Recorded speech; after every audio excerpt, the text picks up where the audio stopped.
안녕하세요. 인생에서 가장 슬프고 힘들었던 시기를 이겨내고 새로운 삶을 살기 시작한 40대 남자입니다. 제 사연은 좀 충격적이에요. 놀라고 자빠질 만한 이야기들이 속속 들어있답니다. 재밌게 써볼 테니 꼭 좀 들어주시길 바랍니다. 회사 지인의 소개로 그녀를 만나게 되었어요. 저희 두 사람은 서로에게 호감을 느꼈고 바로 연애를 시작했습니다. 만나는 동안 자주 심장이 쿵쾅거렸고 마치 오래전에 만났던 것 같은 데자뷰도 느꼈고 미래를 함께할 사람이라는 걸 느꼈답니다. 석 달 정도 사귀고 나서 여자친구를 저의 절친한 친구에게 보여줬어요. 제가 호구 같은 연애를 하는 건지 봐주겠다며 여자친구를 보여달라고 했답니다. 여자친구를 데리고 나갔더니 친구가 감탄사를 자아내더군요. 와, 여신이다. 안녕하세요. 제구 친구 명민이라고 합니다. 네, 안녕하세요. 김희진이라고 해요. 근데 여신이라고요? 립서비스죠? 아니에요. 진짜 예쁘십니다. 제구가 왜 반했는지 알 것 같아요. 친구 명민이는 제 여자친구가 어떤 사람인지 봐주겠다더니 넋을 놓고 얼굴만 떨어져라 보더군요. 그래서 제가 옆구리를 찌르며 말했어요. 야, 임마, 내 여자친구 보고 침 흘리냐? 정신 차려. 알았어. 너무 예쁘셔서 나도 모르게. 우리 제구가 진짜 예쁜 여자친구를 사귀는구나. 부럽다. 이 자식아, 그만 좀 해. 야, 누가 보면 네가 소개팅하는 줄 알겠어. 내가 좀 오바했나? 미안하다, 제구야. 친구는 정신을 차리더니 여자친구와 대화를 나눴는데 얼굴만큼이나 성격도 좋다고 하더군요. 저에게 제대로 된 여자를 만난 것 같다면서 무조건 결혼까지 가라고 응원해 줬답니다. 저의 절친을 보여줬더니 여자친구도 자기의 절친을 보여주겠다고 해서 약속 장소로 나갔습니다. 그런데 여자친구가 부른 친구는 이성 친구였습니다. 가장 친한 친구라고 해서 당연히 여자분이 나올 줄 알았는데 아주 당황스럽더라고요.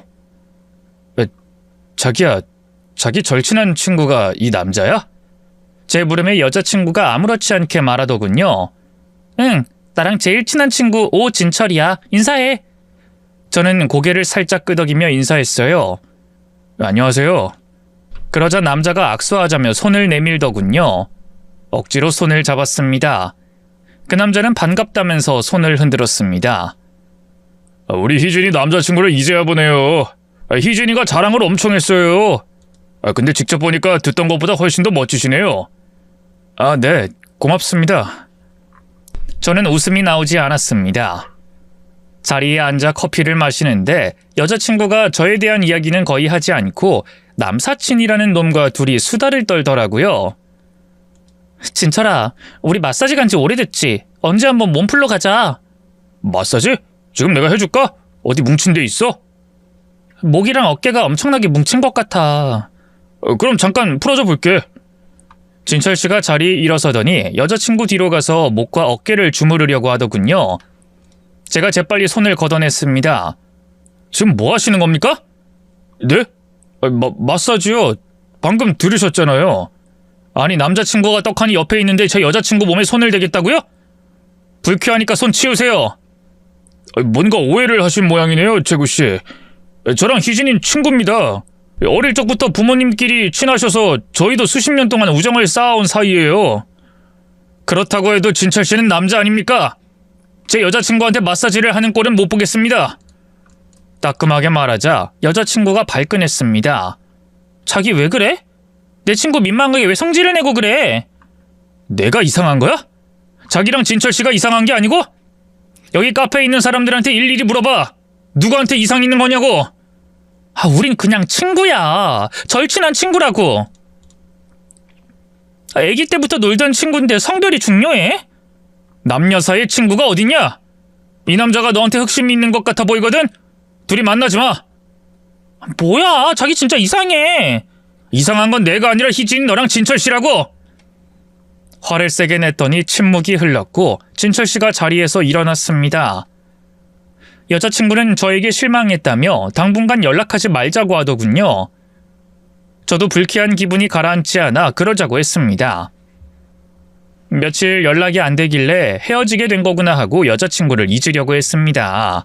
그런데 여자친구가 먼저 사과하러 저를 찾아왔더라고요. 재구씨, 아직도 화가 안 풀린 거야? 뭐하러 왔어? 뭐하러 오긴, 화해하러 왔지. 화해? 난 쉽게 화해할 생각 없어. 진철씨랑 만나지 않겠다는 약속하면 화해할 거야. 뭐라고?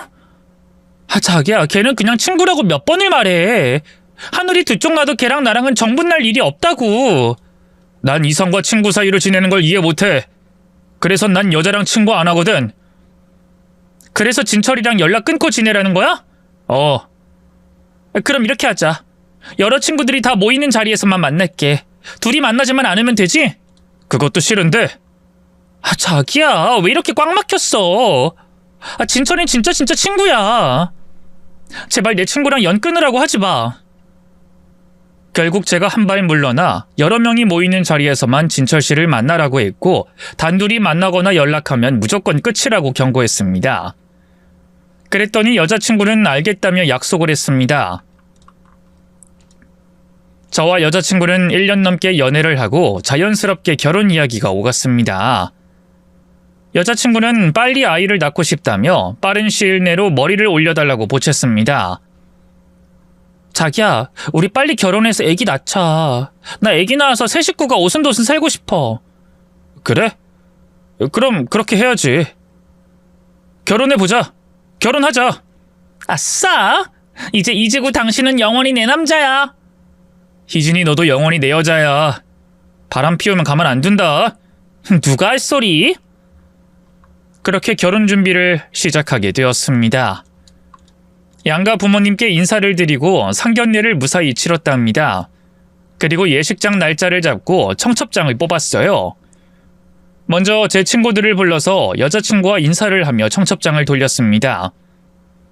다들 예쁜 색시를 얻어서 좋겠다며 부럽다고 난리였습니다.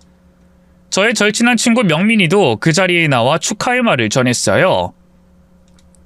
재구야, 재수씨, 두 사람 축하해요. 난 두 사람이 이렇게 될 줄 알았어. 처음 봤을 때 둘이 완전 잘 어울려서 결혼까지 갈 줄 알았다니까. 고맙다 명민아. 너도 빨리 장가 가야지. 요즘 만나는 여자랑은 어때? 난 결혼 같은 거 안 해. 평생 연애만 할 거다. 또 저러네. 야 임마, 그래도 너랑 똑 닮은 아이는 낳아봐야 할 거 아니야. 그러고 싶긴 한데 속박한 인생을 살고 싶진 않다. 에휴, 저놈이 언제 정신 차리려나. 그래, 일단은 연애라도 잘하고 있으니 잘 만나봐. 그러다 생각 바뀌면 언제든 결혼하고.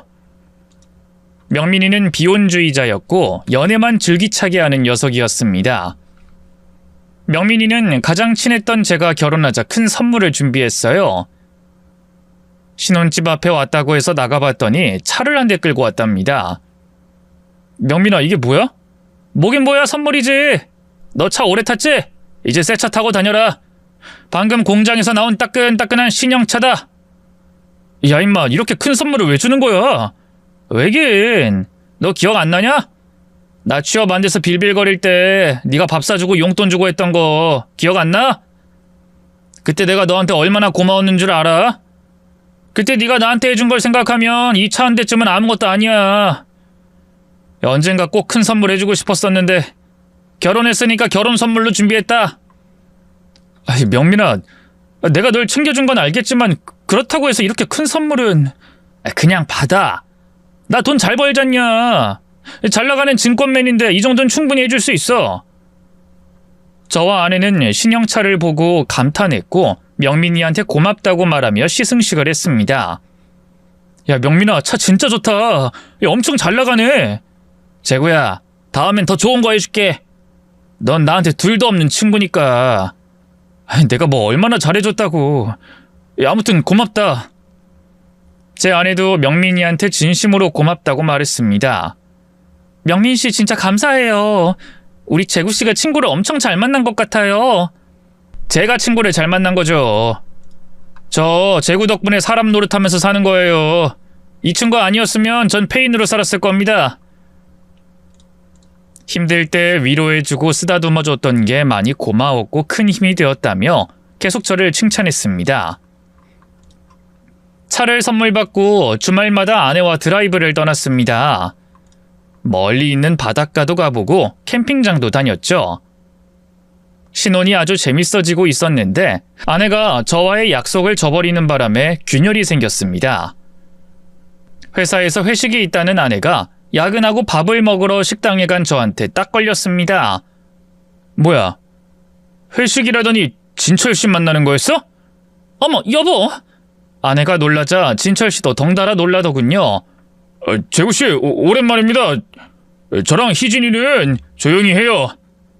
나 제대로 빡치는 거 보기 싫으면. 죄송합니다. 당신 진철 씨랑 단둘이 만나지 않겠다고 약속해놓고 회식한다고 거짓말까지 하면서 만난 거야? 이거 지금 바람 피우는 거지? 아내는 손사래를 치며 아니라고 말했습니다. 아니야, 절대 아니야. 어떻게 나랑 진철이가 바람 피운다고 생각해? 우리 둘이 친구인 건 당신도 잘 알잖아. 아니, 몰라. 남녀 사이에 친구가 없다고 누누이 말했잖아. 당신한테 정말 실망이다. 거짓말까지 하면서 이 남자를 만나야 했어? 그래, 둘이 잘 놀아봐. 난 빠져줄 테니까. 여보! 아내는 미안하다면서 저를 쫓아나왔습니다. 거짓말하고 진철 씨를 만난 게 너무 괘씸하고 화가 나서 아내를 무시해버리고 혼자 집에 갔습니다. 며칠 동안 아내와 말도 섞지 않고 지냈더니 아내가 진철 씨와 연락을 아예 끊어버리겠다고 했어요. 여보, 그렇게 못 믿겠으면 나 진철이랑 연락 안 할게. 다신 만나지 않을게. 그걸 믿으라고? 얼마 전에 회식한다고 그놈 만났으면서 나중에 무슨 거짓말을 하고 만날지 어떻게 알아? 거짓말한 건 미안해. 당신이 만나지 말라고 할 게 뻔하니까 아무 생각 없이 거짓말을 했어. 내가 잘못한 거야. 진심으로 사과할게. 다신 진철이 안 볼게. 걔한테도 말해놨어. 그러니까 화 풀어, 여보. 미안해. 당신 말을 믿어야 할지 모르겠지만 당신이 먼저 그러겠다고 하니까 한번 속아줄게. 다시는 그놈 만나지 마. 알겠어. 다시는 안 만나. 약속해. 눈에 가시였던 진철 씨를 다시는 안 본다는 약속을 하고 아내를 용서해 주기로 했습니다. 아내가 이세를 빨리 가지길 원해서 매일 노력해서 금방 아이를 임신했답니다. 10달 뒤 사랑스러운 딸이 태어났고 제 인생에 큰 변화가 일어났습니다. 자식이 생기면 기쁠 거라는 걸 알았지만 날아갈 듯이 행복했어요. 일하면서 시시때때로 딸의 얼굴이 떠올라서 집에 있는 아내에게 영상통화를 걸었답니다. 여보, 우리 딸 얼굴 좀 보여줘. 1시간 전에 통화했잖아. 그새 또 보고 싶어진 거야? 너무 보고 싶어서 일이 손에 안 잡혀. 어서 우리 딸 얼굴 좀 보여줘. 알았어. 민지야, 아빠 보고 빠빠이 해봐. 우리 딸 안녕. 아빠야, 아빠. 아휴, 누굴 닮아서 이렇게 예쁠까? 여보, 우리 딸 쉬했나 보다. 이따가 집에서 봐. 매일 딸을 보는 재미로 살았던 것 같아요. 아내에겐 미안하지만 딸에게 받는 행복이 가장 컸습니다. 진급을 하고 일이 많이 바빠져서 일주일 내내 야근을 했어요. 딸이 자는 모습만 보고 나와서 마음이 답답했답니다. 그러다 딸이 너무 보고 싶어서 점심시간에 밥을 굶고 딸을 보러 나갔어요. 연락을 안 하고 집에 갔더니 아내가 딸을 데리고 외출을 했더라고요. 그래서 전화했는데 받지 않았답니다. 어디 시끄러운 데 있나 싶어서 집에서 나와 아파트 입구 쪽으로 걸어갔어요. 멀리서 아내가 유모차를 끌고 오는 게 보였는데 화가 머리 끝까지 올라왔습니다. 아내 옆에 진철 씨가 웃으면서 걸어오더라고요. 당신 지금 뭐 하는 거야? 딸 데리고 저 남자 만나고 오는 길이야? 여보, 그게 아니라 이 앞에서 우연히 만났어. 안부 인사하면서 걷다가 여기까지 오게 된 거야. 웃기고 있네. 딱 보니까 유모차 끌고 나가서 둘이 놀다 온 거잖아. 둘 다 손에 커피 들고 있는 게 뻔히 보이는데 거짓말을 해? 우연히 만나서 잠깐 카페 들린 거야. 우리 민지 예방접종하고 오는 길에 우연히 만난 거라고. 아내가 우연히 만난 거라고 말하자 옆에 있던 진철 씨가 똑같이 말하더군요. 재구 씨 오해하지 마세요. 진짜 우연히 만난 거예요. 오해? 이봐, 우연히 봐도 모른 척하고 지나가면 됐잖아. 왜 남의 마누라한테 커피까지 사주면서 내 집에 데려다 주는 거야? 네? 아니, 그냥 친구니까 이 정도는 해줄 수 있는 거 아닌가요? 친구? 야, 내가 매너 있게 존댓말 써주니까 바보 천치로 보였냐? 당장 꺼져! 이봐요, 당신이 만나지 말라고 하면 우리가 만나지 말아야 합니까? 친구 사이를 갈라놓는 게 어떻게 남편입니까? 너 지금 뭘 했냐? 지금 날 평가하는 거야? 이 자식이 말로 해서는 안 되겠구나. 너 이리 와봐. 열이 나서 한바탕 하려고 했더니 아내가 말리면서 진철 씨를 보냈습니다. 그리고 인상을 쓰고 유모차를 끌더니 절 무시하고 지나가더라고요. 당신 이런 식으로 저 자식 몰래 만나온 거지? 둘이 뭐하고 다니는 거야? 바람이라도 피운 거야? 아, 진짜 왜 그래? 아니라고. 당신이랑 약속하고 한 번도 만난 적 없어. 우연히 만나서 같이 좀 걸으면서 안부 인사만 한 거야. 그걸 어떻게 믿어? 유모차 끌고 모텔을 다녀왔는지 저놈 집에서 뒹굴고 왔는지 모르는 거 아니야? 뭐가 어째? 당신 저리 가. 그딴 더러운 소리 할 거면 꺼져버려. 아내가 이성 친구를 만나는 걸 볼 때마다 저의 피는 거꾸로 솟았고 그 꼴을 다시는 안 보려고 아내에게 확실하게 경고했습니다. 그러자 아내는 만나라고 등 떠밀어도 만나기가 싫어졌다며 걱정 따윈 하지 말라고 하더군요. 그날 제가 크게 화를 내서 아내는 며칠 동안 냉정한 태도를 고수했습니다. 여보, 저녁 안 먹어? 나 혼자 먹으라고 차린 거야? 당신이랑 밥 먹기 싫어서 혼자 먹고 치워. 뭐? 그렇게밖에 말 못해? 여보, 내가 화가 날만 하니까 낸 거잖아. 내가 진철 씨를 싫어하는데 자꾸 몰래 만나니까 열받아서 그런 거잖아. 그래, 알았어. 화 실컷 냈으니까 속은 시원하겠네. 앞으로 우연히 봐도 아는 체 안 할 거니까 걱정하지 마. 됐지?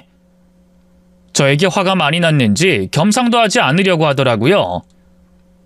열흘 동안 아내와 거의 대화를 하지 않고 지내는데 구세주가 나타나 절 도와줬습니다.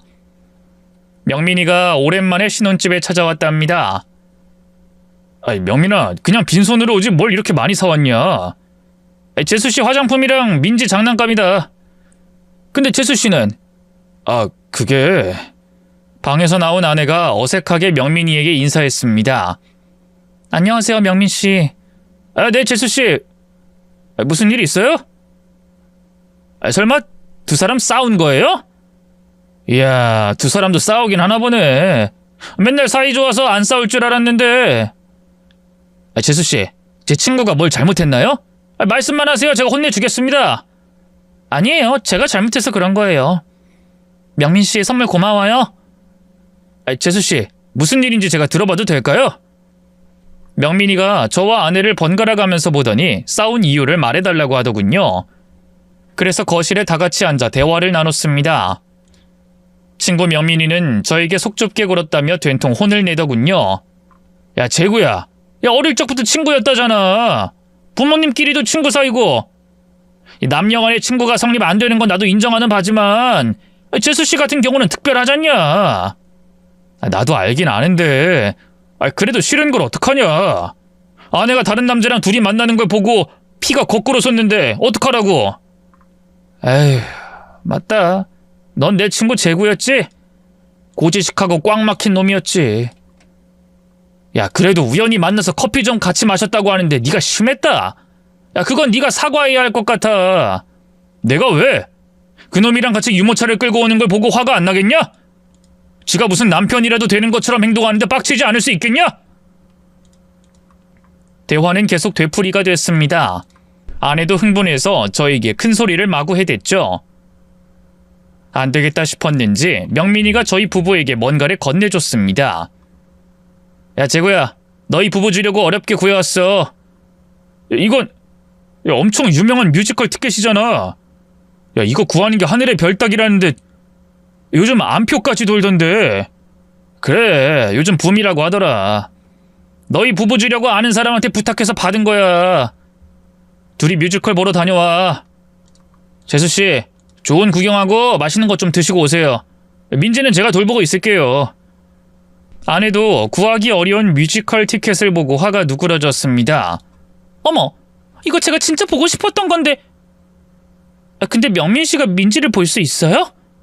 저 결혼한 누나가 셋이에요. 조카를 봐준 게 하루 이틀이 아니라고요. 믿고 다녀오세요. 정말요? 친구 명민이가 뮤지컬 티켓과 레스토랑 식사권을 주면서 데이트를 하고 풀고 오라고 해서 아내와 외출을 하게 되었습니다. 딸을 친구한테 맡기고 말이죠. 생각해보니 딸이 태어나고 아내와 둘이 오붓한 시간을 보낸 게 처음인 것 같았습니다. 뮤지컬을 보는 아내의 눈을 봤더니 행복이 깃들어 있더군요. 그동안 육아하느라 힘들었을 텐데 한 번도 고생한다고, 수고한다고 따뜻하게 말해준 적이 없는 것 같았습니다. 그래서 용기를 내서 말했습니다. 여보, 고생이 많아. 미안해. 아주 빨리도 말한다. 미안해. 내가 온 신경이 딸한테 있으니 당신한테 잘하지 못했어. 됐네요. 다른 남편들도 다 그런다고 하더라. 아무튼 미안해.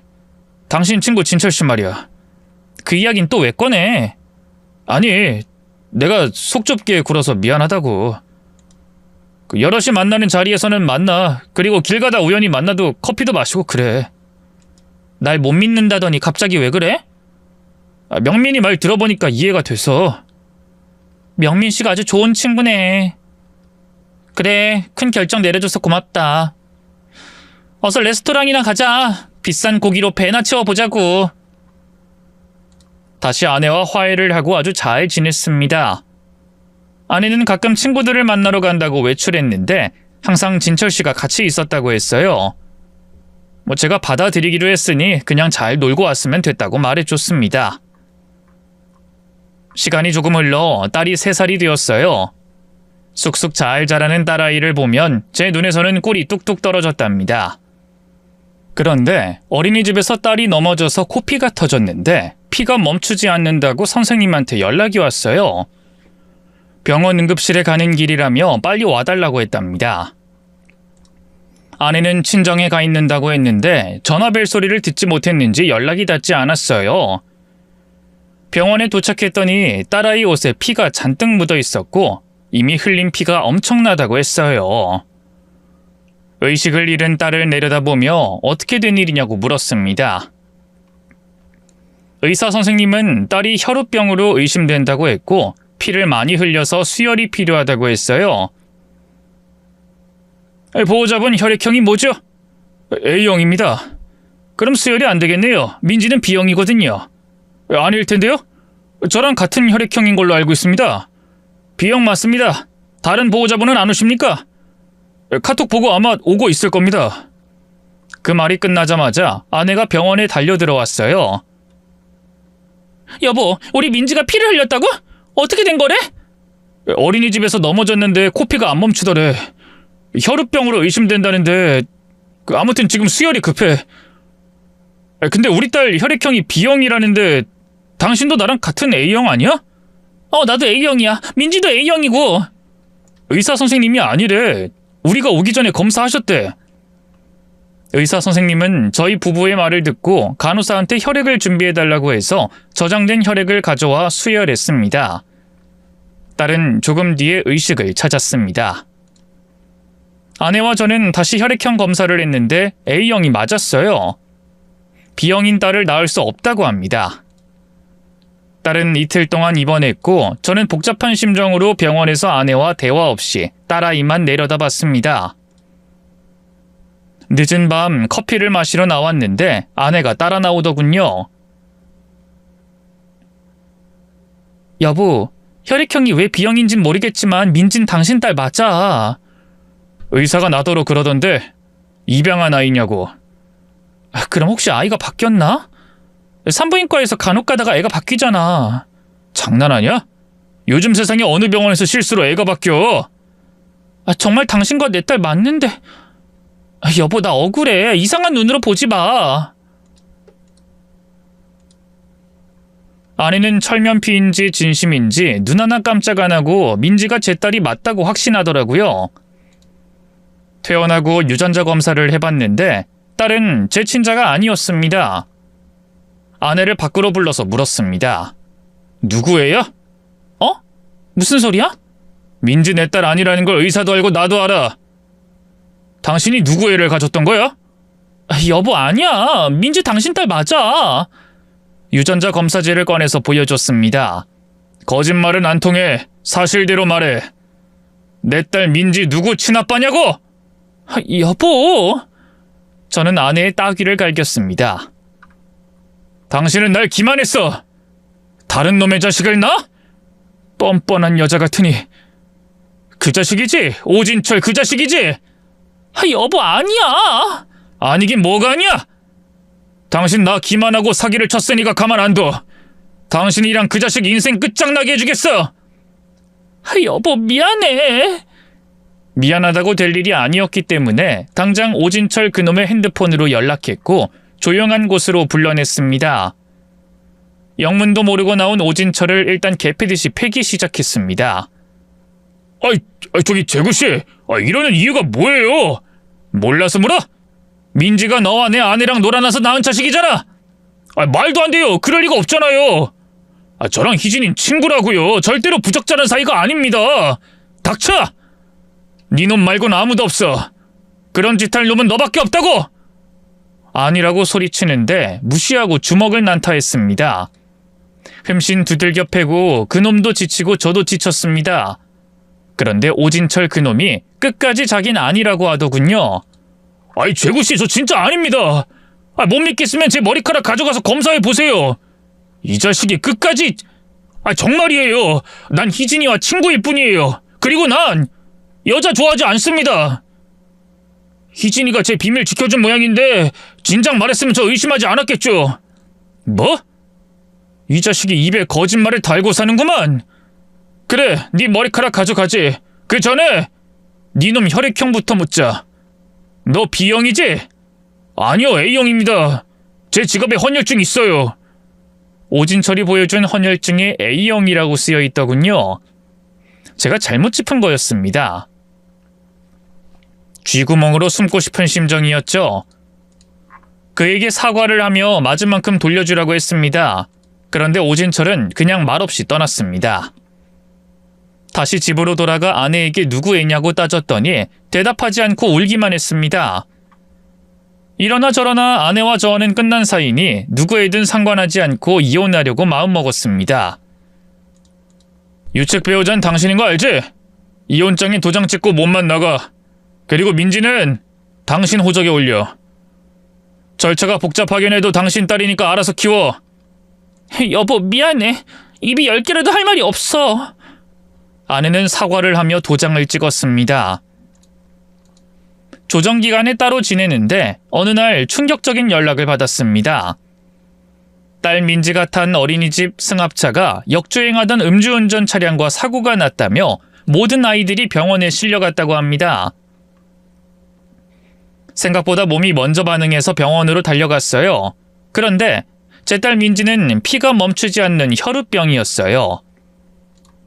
병원에 이송되기 전에 많은 피를 흘려서 이미 세상을 떠나고 말았습니다. 가슴이 미어지고 찢어지는 것 같았습니다. 오열하며 아내와 함께 딸의 장례를 치렀답니다. 집에서 기운 없이 축 처져 있었는데 아내가 저에게 먼저 부탁을 했습니다. 여보, 우리 다시 시작할 수 없을까? 민지를 그렇게 떠나보내고 나니 당신까지 잃으면 난 살 수 없을 것 같아. 민지, 누가 뭐래도 내 딸이야. 사랑으로 키운 내 딸. 그래, 맞아. 당신 딸 맞아. 여보, 내 죄를 용서해주고 다시 시작하자. 이렇게 빌게. 아내는 무릎을 꿇고 두 손을 싹싹 빌었습니다. 그때의 감정은 딸을 잃어 슬프기만 했고 아내에 대한 미움은 전혀 느껴지지 않았습니다. 또 아내 얼굴을 보니 민지가 떠올라서 붙잡고 싶은 마음도 있었답니다. 좋아. 우리 다시 시작하자. 민지가 우리를 연결해 주려고 하늘나라에 간 거라 생각하고 다시 시작해보자. 과거는 묻어두고. 정말? 고마워. 고마워, 여보. 재구씨, 내가 진짜 잘할게. 그렇게 아내와 이혼은 번복하게 됐고 슬픈 마음을 나누면서 지내기로 했습니다. 한 달 동안은 특별한 대화 없이 조용히 지냈어요. 저희 부부를 안쓰럽게 보고 위로해 주려는 사람이 있었으니 바로 제 친구 명민이가 집에 찾아왔습니다. 재구야, 많이 힘들지? 나도 너무 가슴이 아프다. 그 사랑스러운 아이가 떠나고 얼마나 슬픈지 몰라. 근데 계속 이렇게 기운 없이 지내면 안 돼. 하늘에 있는 민지가 가슴 아파할 거야. 명민아, 넌 항상 나를 위로해주는구나. 고맙다. 이혼은 하지 않기로 한 거지? 민지가 그렇게 떠나고 나니까 아내를 버리지 못하겠어. 참 한심하지? 한심하긴 잘한 선택이야, 재구야. 우리 셋이 바람이나 쐬러 다녀올래? 기분 전환 좀 하러 가자. 그럴까? 방에 있던 아내를 불러 셋이 캠핑장으로 쉬러 갔습니다. 멍하니 숲속에서 나무를 보고 있으니 마음이 평온해지더라고요. 그리고 슬펐던 감정이 서서히 누그러지는 것 같았습니다. 바람을 쐬면서 아내와 명민이와 이런저런 이야기를 나누다가 배가 고파서 고기를 구워 먹었어요. 명민이가 저와 아내는 가만히 있으라고 하더니 혼자서 일을 다 하더라고요. 자, 다 익었다. 이제 먹어. 두 사람 그동안 먹는 둥 마는 둥 했지? 오랜만에 든든하게 먹어보라고. 고맙다, 명민아. 덕분에 제대로 기분이 풀리네. 고맙긴. 넌 내 영원한 친구잖아. 힘들 때 슬플 때 감정을 나눠야 하는 친구잖냐. 허허 웃으며 기분 좋게 고기를 먹었는데 옆자리 사람들과 시비가 붙었어요. 담배 연기가 저희 쪽으로 와서 아내가 정중하게 담배를 꺼주거나 다른 곳에 가서 피우라고 했더니 남자 둘이 일어나서 다가오더라고요. 저와 명민이도 일어나서 두 남자에게 걸어갔습니다. 담배 좀 피운다고 어떻게 되냐? 우리가 담배를 피우든 말든 뭔 상관인데? 술에 취했는지 발음이 많이 꼬였더라고요. 그래서 제가 대답했습니다. 술을 곱게 좀 드시지. 이봐요들, 여기 금연구역이에요. 저기 대문짝만하게 써붙여 놓은 거 안 보여요? 무식하게 글씨 못 읽습니까? 뭐야 이 자식아! 오늘 간만에 몸 좀 풀어야겠네. 내가 내 돈 주고 캠핑 와서 담배 하나도 못 피우게? 니들 오늘 뒤졌어! 달려드는 두 남자를 손으로 밀어버렸습니다. 엉덩방아를 찧으며 넘어지더니 다시 성질을 내며 벌떡 일어섰답니다. 그런데 한 놈이 제 친구 명민이의 얼굴에 주먹을 찔렀고 제대로 맞아서 쌍코피가 터졌습니다. 캠핑장 관계자와 주변에 놀러온 사람들이 몰려들어 싸움을 말려서 끝이 났는데 명민이의 상태가 좋지 않았습니다. 야, 명민아, 너 코피가 안 멈추잖아. 어서 병원 가자. 아니야, 괜찮아. 곧 멈추겠지. 아내도 크게 다친 것 같지 않으니 휴지로 틀어막고 기다리자고 하더군요. 기분 전환하러 놀러왔다가 이게 웬 낭패인가 싶었죠. 저는 매점으로 가서 솜과 연고를 하나 구매했어요. 명민이 코를 막아주고 긁힌 곳에 연고를 발라주려고 했죠. 그런데 텐트 자리에 아내와 명민이가 보이지 않았어요. 어딜 갔나 해서 두리번거리는데 바닥에 핏방울이 보였습니다. 마치 안내 표지처럼 어디로 움직였는지 잘 가리키고 있더라고요. 그래서 핏방울을 보며 걸어갔더니 캠핑장을 좀 벗어난 숲속이었습니다. 발소리가 들려서 멈칫했고 몸을 나무 뒤에 숨었습니다. 이윽고 아내와 명민이의 대화가 들렸어요. 아이, 코피가 더럽게 안 멈추네. 야, 희진아, 꽉 좀 막아봐. 오빠, 병원 가야 하는 거 아니야? 오빠도 혈우병이잖아. 쉿, 조용히 해. 내가 혈우병이 걸릴까봐 병원에 안 간다는 거야. 지금도 피가 안 멎으니까 잠깐 숲에 들어온 거라고. 재구가 나 혈우병인 거 알면 의심할 거 아니야. 그 오진철이 당신의 불륜 상대가 아니라는 걸 알았으니 내가 혈우병으로 혈액형이 B형이라고 하면 바로 의심할 거 아니야. 안 그래? 그래도 피가 안 멈추는데 어떡해. 됐다. 코피 이제 안 나온다. 오빠, 얼른 돌아가자. 에이, 좀 천천히 가도 돼. 여기까지 누가 들어오겠냐? 그렇긴 하네. 자기, 그 재구랑 다시 시작하겠다고 한 건 잘했어. 근데 말이야, 우리 둘의 사이는 계속 이어지는 거지? 우리 둘이 언제 떨어진 적이 있었나? 오빠가 내 세컨 하겠다고 하니까 재미로 계속 만나야지. 앞으로 재구씨도 오빠도 내가 차지할 거야. 근데 오빠는 질투 안 나? 내가 재구씨랑 다시 잘해본다고 하는데 기분 안 나빠? 야, 희진아, 너도 나한텐 세컨이야. 나도 애인이 따로 있다고. 지금 만나는 여자가 3명이야. 으유, 하여튼 여성 편력 심하다니까. 그래도 우리 둘 사이는 끝까지 가는 거다. 우리 둘이 아주 잘 맞는 사이니까. 오호, 그러셔? 그럼 잘 맞는지 아닌지 여기서 좀 확인해 볼까? 아, 오빠 미쳤어. 아, 여기서 뭘 하겠다는 거야? 아, 후딱 하면 되지. 안 돼. 재구씨 매점 갔다 와서 우리 기다릴 거야. 더 늦어지면 이상하게 생각할 거라고. 아, 재구가 돌대가리라서 절대로 우리 의심할 일은 없어. 너도 알다시피 재구는 날 엄청 신뢰하잖아. 오빠가 내 남편한테 잘하긴 하지. 결혼 직후에 새 차도 선물해주고 자주 이것저것 사주고 힘들 때 와서 위로해주고 그러니 어떻게 신뢰를 안 하겠어? 이 오빠가 새 차를 왜 사줬겠냐? 우리 희준이 편하게 타라고 사준 거 아니겠냐? 그래, 아주 고맙다. 그 차 타고 남편이랑 많이 싸돌아다녔거든. 오빠, 더는 안 되겠어. 어서 캠핑장으로 돌아가자. 아, 참 아쉽네. 그럼 이따 밤에 슬쩍 나와서, 오케이? 밤에? 좋아. 별 보면서 한 게임하면 재밌겠네. 자, 그럼 슬슬 가보자. 저는 믿는 도끼에 발등을 찍힌 거였습니다. 아내의 불륜 상대이자 민지의 친부가 절친한 명민이라는 걸 듣고 경악하고 말았습니다. 나무 뒤에서 모습을 드러내며 온몸을 부들부들 떨면서 두 사람에게 다가갔습니다. 아이, 재구야. 우리가 산책하다 여기까지 와버렸네. 바람 좀 쐬면 코피가 멈출 것 같아서. 이 개자식 다 들었다. 혈우병 B형 민지의 친부, 내 아내의 불륜 상대 너였냐? 내 옆에서 그렇게 착한 척하면서 온갖 친절과 배려를 베풀더니 내 아내랑 바람을 피우고 있던 거야. 아무 의심 안 하는 등신 같은 나를 보고 얼마나 비웃었을까? 명민아, 네가 사람이냐? 아이, 재구야, 무슨 말을 들었다는 거야? 나랑 네 아내는 아무런 사이 아니야. 맞아, 여보.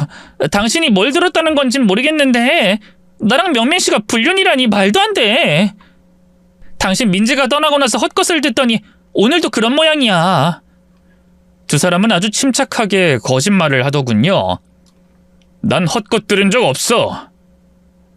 명민아, 네가 혈우병이어서 민지가 그걸 물려받은 거지? 그동안 날 속이면서 둘이 재미를 많이 봤을 텐데 스릴 있고 재밌었겠다. 뚜벅뚜벅 걸어가며 주먹을 꽉 쥐고 들었더니 명민이가 사실을 인정하더군요. 아, 재구야, 흥분하지 마. 그래, 네 말이 맞아. 우리 둘이 실수로 그만 바람을 피웠어. 근데 지금은 아니야. 너희 두 사람이 다시 시작한다고 해서 응원해주기로 했다고. 우리 과거는 묻어두자. 우리 우정이 변치 않게 똑같이 지내자고. 그래, 명민아. 자, 화해에 악수하자. 자식아, 안 잡아먹어. 어서 악수하고 풀자고. 진짜지? 제가 손을 내밀자 명민이가 눈치를 살피더니 조심스럽게 다가와 제 손을 잡았습니다. 그 순간 다른 손으로 그놈의 얼굴에 주먹을 세게 박아버렸답니다. 아이, 재구야, 지금 뭐 하는 거야? 뭐하긴, 불륜 남녀를 잡는 중이지. 당신도 일로 와. 넘어진 명민이의 얼굴에 다시 주먹을 한 대 꽂아주고 뒤로 도망치려던 아내의 머리채를 잡고 바닥에 내동댕이를 쳤답니다. 민지가 하늘에서 날 돕는구나. 나쁜 짓을 한 두 사람을 혼내주라고 여기까지 데리고 온 모양이야. 오늘이 내 인생을 다시 시작하는 날이 맞았어. 자, 그럼 시작해볼까? 아이, 재구야, 그만해. 우리가 잘못했다. 네 마누라가 먼저 날 꼬셨어. 야, 저렇게 예쁜 여자가 꼬시는데 안 넘어갈 남자가 어딨냐? 아이고, 그렇게 내 마누라가 예뻐 보였구나. 그래서 친구 생각은 하지도 않고 바람을 피웠구나. 다시 명민이의 얼굴과 몸뚱이를 실컷 밟아줬고 아내도 처참하게 숲속 바닥에서 굴러버렸습니다. 여보, 내가 먼저 꼬신 게 아니라 명민 오빠가 나한테 선물 주면서 접근했다고. 명민 오빠가 자긴 세컨도 좋다면서 나랑 사귀자고 했다고. 아, 그래서 남편 두고 세컨으로 남편 친구랑 연애질을 했구나. 너희 둘 끼리끼리 만났구나. 아주 잘 어울린다. 그럼 잘 어울리는 한 쌍의 쓰레기를 내가 잘 처분해야겠네. 그럼 계속 이 숲 바닥에서 굴러봐라. 명민이와 아내를 초주검으로 만들고 숲바닥에 버려둔 채로 홀로 캠핑장을 벗어났습니다. 집으로 돌아가 아내의 짐을 밖으로 내다 버리는데 그새 찾아왔더라고요. 여보, 나 많이 아파. 당신이 엄청 때려서 온몸이 만신창이야. 왜 왔어? 여보, 명민 씨랑은 헤어졌다니까. 지금은 아무 사이 아니야. 나 진짜로 당신이랑 다시 시작하고 싶어. 당신도 그러겠다고 했잖아. 내 친구랑 바람을 피웠으니 결과값은 달라지지. 그리고 둘이 끝난 사이가 아닌 것 같던데. 아직도 오빠 거리면서 다정하던데. 아니야, 그 인간이랑은 진짜 끝났어. 여보, 민지가 떠나고 나서 날 다시 받아주겠다고 했잖아. 이 과거는 과거니까 제발 다시 시작하자. 우리 민지보다 예쁜 자식 낳아서 다시 잘 살아보자. 응? 그 더러운 주둥이로 잘도 씨부리는구나. 민지가 네가 낳은 자식이라는 게 믿어지지 않는다. 더러운 것들 사이에서 태어난 민지가 너무 불쌍해. 당장 꺼져. 네 부모 집에 가서 이혼장 기다리고 있으라고. 여보, 나 자기랑 다시 시작하고 싶어. 명민이 그놈은 아니야. 진짜 그놈은 이제 끝난 놈이라고. 아직도 말귀를 못 알아듣네. 네가 내 친구랑 바람 피운 것 자체를 용서 못한다고? 너나 그놈이나 내 인생에서 제발 좀 꺼져! 소리를 꽥 지르고 따귀를 한 대 날려줬더니 창피해서 도망치듯 떠나더라고요. 그렇게 얼마 뒤 이혼을 하고 혼자 남게 되었습니다. 회사 근처에 혼자 지낼 오피스텔을 구해서 조용히 지냈어요. 1년의 시간이 지나니 혼잡했던 정신이 깔끔하게 비워졌습니다. 저는 마음의 준비가 되어 여자를 소개받았어요. 예쁘고 다 나은 여자분을 지인에게 소개받아 연애를 하게 되었답니다. 그러던 어느 날 분위기 좋은 와인바에 가서 애인과 와인을 마시고 있었는데 거기서 명민이를 마주쳤어요. 눈빛을 주고받았는데 아는 척을 하지 않았습니다. 보아하니 명민이가 어떤 여자와 연애를 하고 있더라고요. 그동안 뭐하고 살았는지 모르니 새로 여자를 만나나 보다 하고 무시해버렸습니다. 그런데 조금 뒤에 와인바에 남자 하나가 씩씩대면서 들어오더니 명민이를 향해 달려가 몸을 던지더라고요. 우당탕탕 소리가 나며 사람들이 몰려들었는데 남자는 명민이를 사정없이 패줬습니다. 이 자식이 남의 마누라랑 바람을 피워? 야, 너 뭐하는 놈이야? 저기 선생님, 이러지 말고 대화로 하시죠. 사람들이 쳐다봅니다. 쪽팔린 건 아니야? 근데 어쩌지? 난 이놈의 주둥이에서 나오는 말은 전혀 들을 생각이 없어. 일단 좁히고 이혼 소송하고 상간남으로 널 고소할 거거든. 지금은 아무 말도 안 하고 처맞긴 아이라 이 천하의 나쁜 놈아. 알고 보니 명민이는 유부녀와 바람을 피우고 있었던 겁니다. 이 자식 저한테도 그러더니 아주 습관인 모양입니다. 어이가 없고 기가 막혔는데 그놈이 처맞는 걸 구경하니 아주 재밌고 속 시원하더라고요. 명민이는 도움의 손길을 저에게 뻗었습니다. 재구야, 나 좀 도와줘, 재구야! 싫은데? 맞을 짓을 했으면 맞아야지. 넌 맞아도 싼 놈이야. 우리 친구잖아. 제발 좀 도와주라. 이 남자 좀 말리고 나 좀 병원에 데려다줘. 친구 같은 소리 하네. 내 마누라랑 바람 피운 놈이 어떻게 친구냐? 제가 큰 소리로 말하자 명민이를 패던 남자가 더 흥분해서 두 주먹으로 엄청 두들겨 팼습니다. 그런데 너무 심하게 맞아서 코와 입에서 피가 났고 다른 부위에도 상처가 나서 피가 멈추지 않았습니다. 혈우병이라 쉽게 피가 멈추지 않을 것 같아 와인바 사장한테 얼른 신고하라고 했어요. 정신을 잃은 명민이는 곧 구급차를 타고 병원에 실려갔습니다. 그런데 그날 과다출혈로 세상을 떠나고 말았답니다. 부고 문자를 받고 어떻게 할까 고민하는데 제 애인이 다녀오자고 하더군요. 그때 싸움을 말렸으면 이런 일이 벌어지지 않았을 거라면서 불쌍하게 됐으니 잠시 들러서 절이나 올리자고 했습니다. 저는 명복을 빌어줄 마음이 없다고 확실하게 말해줬는데 애인이 재혼 전에 마음에 걸리는 일이 하나도 없으면 좋겠다며 우리를 위해서 가자고 했습니다. 애인이 그렇게 가보자고 하니 억지로 장례식장을 찾아갔습니다. 그런데 거기서 상복을 입고 머리에 핀을 꽂은 전처가 앉아 있더군요. 전처는 저와 이혼 후 그놈과 재혼을 했던 겁니다. 뭐야, 명민이 그놈이랑 재혼했었어? 근데 그놈이 바람 피워서 이렇게 된 거야? 당신 왔구나. 오랜만이네. 내가 이혼해 사별까지 하게 되네. 맞아, 명민 씨랑 재혼했어. 그때 당신한테 이혼당하고 그 일이랑 새롭게 출발했지. 그런데 그 자식 바람기가 너무 심했어. 이번이 처음도 아니야. 1년 동안 4번이나 바람을 피웠다고. 그러다 이번에 제대로 임자 만나서 보기 좋게 처맞고 젖은 간 거지. 내 인생은 왜 이 모양인 건지. 정말 코미디가 따로 없네. 그래도 끝까지 네 남편의 빈소 지키는 거야? 사랑이 대단했던 모양이지? 아니거든? 부조건 때문에 붙어있는 거야. 명민 씨가 내 명의로 대출을 받은 게 있어. 사업한다고 돈을 엄청 끌어다 썼다고.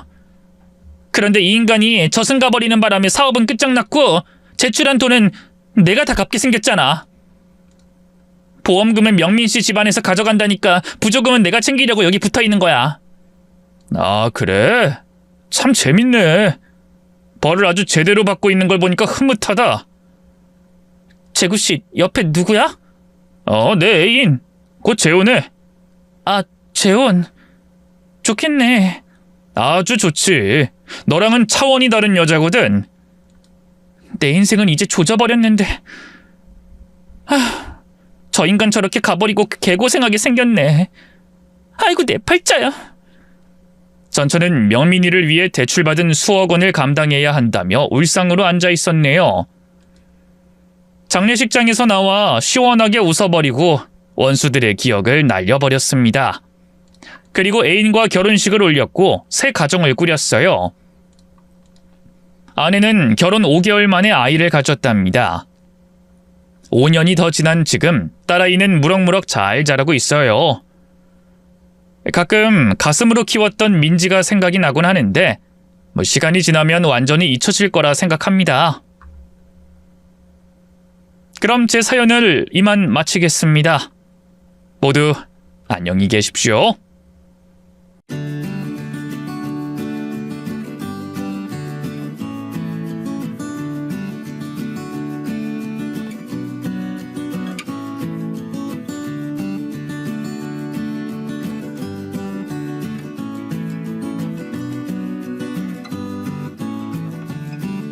안녕하세요. 전 30대 중반의 남성입니다. 어느 날 제 유튜브에 떠있는 한 동영상을 보고 이곳을 알게 됐는데요. 그때 제 또래 남자들도 이런 곳에 사연을 보낸다는 걸 처음 알게 됐습니다. 저도 이곳에 여러 사연을 보낸 사람들처럼 복잡한 사연을 가지고 있기 때문에 이런 곳이 있다는 걸 알고 난 뒤에는 계속 사연을 보낼까 말까 고민을 했었어요. 그러다 이번에 긴 연휴를 맞아 저희 어머니 생각에 사연을 보낼 용기가 생겼고 이렇게 여러분들께 소개하게 됐네요. 막상 제 인생과 제가 겪은 일을 설명하려니 부끄럽긴 한데 이것 또한 제가 과거의 기억에서 완전히 벗어나 앞으로 더 행복해질 수 있는 과정이라고 생각하고 여러분께 전해보겠습니다. 저는 흔히 고아원이라고 하는 보육원 출신이었는데요. 그러다 보니 보육원을 떠나야 하는 성인이 되고 나서는 얼마 되지 않는 정착금을 받고 쫓겨나듯이 사회에 나오게 됐죠. 사회에 나오고 나서는 저 홀로 살아남아야 했습니다. 보육원 관계자분들에게 도움을 구할 수도 없었고 사회에 아는 어른들도 없었기 때문에 모든 걸 저 혼자 배우고 알아가야 했어요. 그래서 정말 치열하게 살았죠. 당장 수중에 돈이 떨어지면 누구에게도 도움받을 수 없는 고아였기 때문에 몸이 아파도 놀고 싶어도 쉬는 날 없이 일을 했습니다. 그리고 평생 아르바이트만으로 먹고 사는 건 불가능하다는 걸 알아 제 나름대로 인생 계획을 세우고 있었죠. 자격증 공부를 하고 있었어요. 아르바이트를 하면서 알게 됐던 중장비 관련으로 말이죠. 그렇게 아주 가끔씩 만나는 보육원 친구들을 제외하곤 정부 칠 곳 하나 없는 저였지만 나름대로 열심히 제 인생을 개척해 나가고 있었습니다. 그러다 뜻하지 않게 제 인생의 변곡점이 찾아왔죠. 아르바이트를 하면서 사귀게 된 여자친구가 있었는데요. 우리들의 실수로 아이를 가지게 됐던 겁니다. 저도 여자친구도 나이가 어렸던 건 마찬가지라 당황스럽기만 했죠. 가정을 꾸릴 능력도 준비도 되어 있지 않았던 저였지만 그렇다고 제가 저지른 행동에 대해서 무책임할 수가 없었어요. 여자친구와 아이를 책임지기로 결심했죠. 물론 제가 여자친구와 아이를 책임지겠다고 해서 결혼을 할 수 있었던 건 아니었습니다. 여자친구 아버님께 결혼 허락을 받아야 했으니까요. 당연히 아버님께서는 저를 좋게 보시지 않으셨죠. 현서, 너는 도대체 정신이 있는 거야 없는 거야? 네 나이에 결혼은 무슨, 거기다 데리고 온 남자라는 게. 아휴. 그리고 자네는 염치가 있는 건가 없는 건가? 여기가 어디라고 발을 들여? 죄송합니다, 아버님. 절 못마땅해 하시는 게 당연합니다. 저도 이해됩니다. 귀한 딸 어린 나이에 임신시키고 또 제 출신 또한 고아라 많이 부족한 점 잘 알고 있습니다. 하지만 그렇다고 무책임하게 행동하는 것도 옳은 행동이라고 생각되진 않습니다. 제가 현서와 아이 행복하게 만들겠습니다. 지금은 많이 부족하지만 믿어주신다면 앞으로 좋은 모습만 보여드리겠습니다. 그러니 현서와의 결혼 허락해 주십시오. 내가 자네를 뭘 믿고 결혼시켜? 자네 말 맞다나 고아 출신에 가진 것도 없는 자네를. 현서와 아이 내가 알아서 할 테니 자네는 현서 곁에서 떠나게. 그러는 게 현서를 위해서도 아이를 위해서도 나은 선택인 거야.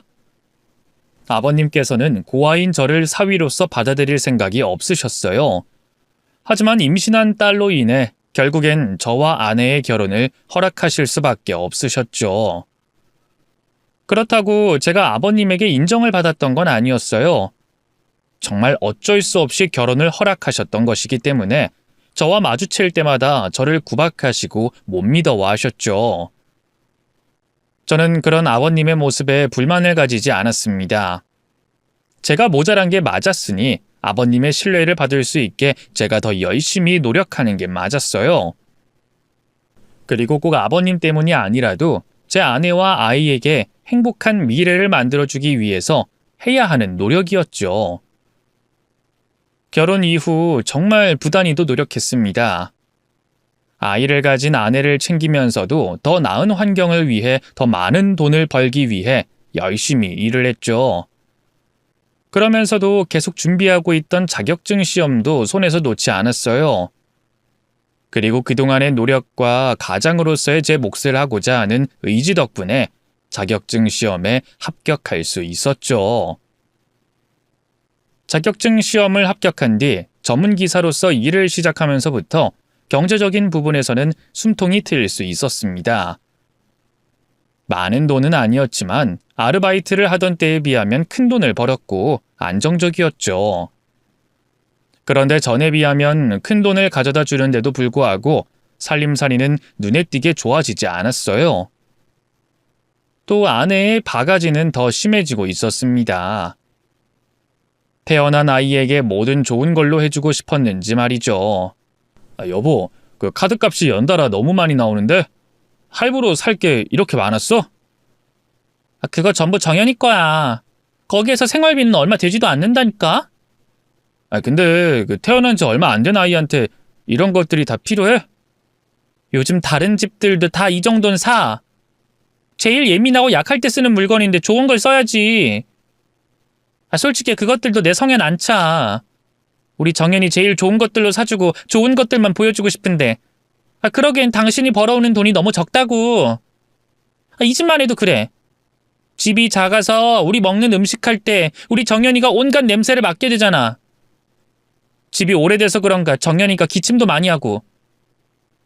그래서 말인데 당신 저녁엔 일 못해? 아니면 예전에 하던 아르바이트라도 하면서 우리 정연이한테 조금이라도 빨리 좋은 환경 만들어주면 안 될까? 아내가 한 말에 저는 일을 마치고 저녁에 할 수 있는 아르바이트를 일하게 됐습니다. 그땐 제가 그렇게 행동하는 게 맞다고 판단했어요. 가족들을 위해서라면 말이죠. 그렇게까지 열심히 살면서 집도 조금씩 넓혀가고 아내와 정연이에게도 더 나은 환경을 만들어주고 있었습니다만 여전히 아버님께서는 저를 사위로서 인정하지 않으셨습니다. 다른 집 사위들과 저를 비교하시면서 말이죠. 그러다 제가 사위로서 역할을 톡톡히 해내고 아버님께 인정받는 일이 생겼습니다. 아버님께서는 평소에 술도 많이 하시고 음식도 많이 드시는 편이었는데 그 때문인지 간이 원래도 좋지 않으셨어요. 간경화로 치료를 받고 계셨죠. 그런데도 그놈의 술을 끊지 못하셨습니다. 이전보다는 적게 드시고 계셨지만 한 잔의 반주라도 꼭 매일 드셨어요. 또 이전보다 술을 적게 마시게 되자 이런저런 군것질거리를 많이 드셨죠. 그것들 또한 간경화에 좋은 건 아니었어요. 결국은 상태가 악화돼 이뇨제를 먹어도 복수가 금방 차오르고 황달 증상과 함께 간 수치가 높아져 간 이식 수술을 해야 하는 급한 상황에 놓이게 됐습니다. 그런데 한시가 바쁜 그때 아내와 처남의 태도가 좀 이상했어요. 슬금슬금 제 눈치를 보면서 간 이식 관련 검사를 받겠다고 하지 않는 겁니다. 그러면서 저에게 이식 수술을 해달라고 부탁하더라고요. 아무래도 당신이 아빠 간 이식 수술을 우리들 대신에 해줬으면 좋겠어. 내가 수술 받으면 아빠는 누가 돌봐? 그리고 정연이 누가 돌보고? 나야 상관없긴 한데 처남은? 혹시 모르니까 처남도 같이 검사는 받아봐야 하는 거 아니야? 처남 취업 준비 중이라 수술할 여유도 되잖아. 현식이는 왜 끌어들이고 그래? 얘야말로 정말 중요한 시기에 있는데 지금 수술하고 회복하면 취업 준비와 공부는 언제 해? 수술하고 나서 몸 나을 때까지 기다리고 컨디션 회복하면 취업할 시기 다 놓치지. 그리고 얘 요즘에 일도 하잖아. 현식이는 안 돼. 근데 당신 설마 우리 아빠한테 간 내주는 게 싫어서 그래? 그냥 알겠다고 하면 될걸 왜 현식이까지 끌어들여? 야, 난 생활비 때문에 그러지. 아버님 수술 받으시면 몸 나을 때까지 생활비가 필요하실 텐데 지금 처남 상황으론 생활비 감당하는 게 불가능하잖아. 그리고 우리 생활비도 그렇고 수술하고 회복하는데 얼마 걸리지 않는다고 해도 한동안은 무리해서 일하면 안 된다고 하니까 그럼 지금 내가 벌어오는 만큼 우리에게 필요한 만큼 돈 벌려면 시간이 꽤 걸릴 수밖에 없어. 그래도 괜찮겠어? 그거야 당연하지. 당신 몸 회복하는 동안은 내가 생활비 아껴 쓸게. 그럼 알겠어. 그래도 혹시 모르니까 당신이랑 처남도 준비는 해. 나 이식 수술에 부적합하다고 나오면 두 사람 중에 한 명이 해야 하니까. 저는 정말 상관없었어요. 오히려 돈 문제가 되지 않는다면 제가 아버님 간 이식 수술의 공여자가 되고 싶었죠. 제가 고아로 자란 탓에 가족에 대한 남다른 애정이 있었으니까요. 비록 아버님께서 저를 사위로서 인정하지 않으셨다고 해도 아버님께서는 이 세상에 둘도 없는 제 장인어른이셨고 제 가족이었으니 제 간을 내어드리는 게 당연하다고 생각했습니다. 그래서 전혀 개의치 않고 검사를 받았고 이상이 없다고 하자 간 이식 수술을 하게 됐죠. 수술 자체는 크게 어려운 일이 아니었기 때문에 고생이라고 할 것이 없었어요. 수술 후가 좀 불편할 뿐이었죠. 장기의 일부를 절제하다 보니 이전같이 생활하기엔 무리가 있었거든요. 그렇다고 일상생활을 못할 정도는 아니었기 때문에 제 몸을 잘 관리하며 회복해 나갔습니다. 아버님께서는 앓고 있으셨던 간 상태와 연세 때문에 회복이 더디긴 하셨지만 천천히 몸을 회복하셨죠. 그리고 그 수술 덕분에 제게 냉랭한 태도를 보이셨던 아버님께서는 제게 고마워하시며 절 사위로 인정해 주셨습니다. 저로서는 당연히 해야 할 일을 했을 뿐인데 아버님을 살릴 수도 있었고 사위로서 신뢰도 얻게 되는 일거양득의 일이 됐죠. 그렇게 아버님의 신뢰까지 얻게 되며 이제 정말 걱정거리 없는 삶을 살게 될 줄 알았습니다. 한 5년 동안은 그런 삶을 살기도 했었죠. 그런데 아내가 문제였어요. 그 당시 매달 작업량에 따라 편차는 있었지만 제 수입이 꽤 됐던 상황이었는데도 불구하고 아내가 계속해서 바가지를 긁고 있었거든요. 살림을 아내에게 맡기고 있어 정확한 지출 내역은 모르고 있었습니다만 제가 벌어오는 것에 비해 살림살이가 나아지고 있다는 느낌을 받지 못했어요. 아직 학교에 다니지 않은 아이에게 큰 돈이 들어갈 일은 없었으니 뭔가 문제가 있다고 생각했죠. 도대체 어디에서 돈이 이렇게 줄줄 새고 있나 알아보기 위해 아내 몰래 움직이게 됐습니다. 아내에게 물어봤자 솔직히 말할 것 같지 않아서 말이죠. 통장에서 나가는 돈을 역추적하고 아내의 휴대폰을 확인해 본 결과 제가 벌어온 돈 대부분이 처남의 사업 자금과 함께 아내의 도박에 쓰인다는 걸 알게 됐어요. 그때까지 취업을 하지 못해 이것저것 기웃거리며 사업을 건드는 처남 일이야 뭐 한 가족이니까 그러려니 생각하고 이해해 줄 수 있었지만 아내의 도박은 그냥 넘어갈 수가 없는 일이었어요. 그래서 아내에게 이 문제를 물으려고 했죠. 그런데 제게 연락 온 한 통의 전화로 인해 다른 고민과 생각은 싹 다 잊어버리게 됐습니다. 제 친어머니께서 저에게 연락하셨거든요. 전화를 받고 믿기지가 않았습니다. 제게 어머니라는 존재는 생각조차 할 수 없는 존재였으니까요. 우선은 우리 두 사람이 모자 관계라는 게 확실치 않았기 때문에 유전자 검사를 통해 확인을 하게 됐습니다. 그리고 검사 결과 99.8%가 일치한다는 결과를 받게 됐어요. 제 어머니가 확실했던 거죠. 어머니라는 단어가 남들에겐 익숙한 단어겠지만 저에겐 낯선 단어였습니다. 단어뿐만 아니라 어머니라는 존재, 목소리, 날 대하고 부르는 태도와 호칭 등등 모두 낯설고 겪어보지 못한 경험들이었죠. 그런데 그때 처음으로 그 경험을 해보게 된 거예요. 평생 기대하지 않았던 내 핏줄을 찾았다는 생각에 더없이 기쁘기도 했지만 동시에 이제까지 홀로 살아오며 겪었던 일들로 인해 어머니에 대한 원망도 떠올랐습니다. 어머니를 만나자마자 원망을 쏟아내게 됐죠. 그런데 어머니께서도 나름의 이유가 있으셨습니다. 제가 살아있다는 걸 한참 뒤에나 알게 되셨거든요. 어머니께서는 어린 나이에 결혼하시고 절 낳으셨다고 해요. 그러다 아버지께서 사고로 일찍 세상을 떠나게 되자 나이 어린 과부가 됐다고 하셨죠. 외할머니께서는 아직 한창 때인 어머니를 그렇게 두고 보실 수 없으셨던 것 같습니다. 그래서 어머니를 도와 저를 키워주시는 척 하시면서 뒤로는 다른 계획을 세우고 계셨어요. 어머니께서 새 출발을 할 수 있게 저를 떼어놓으려고 하신 거죠. 하지만 모성애가 강하셨던 어머니를 보고는 말로 설득이 되지 않겠다는 걸 아시곤 사고로 제가 죽었다고 어머니를 속이신 거예요. 외할머니께서는 저를 보육원 앞에 놔두고 왔고요. 어머니의 가족들까지 모두 똘똘 뭉쳐서 한 거짓말에 어머니께서는 속으실 수밖에 없었습니다. 그러다 20년이 넘어 외할머니께서 세상을 떠나실 때 저에 대한 말씀을 남기셨고 자기 형제들에게 저와 관련된 이야기를 듣게 되신 거죠.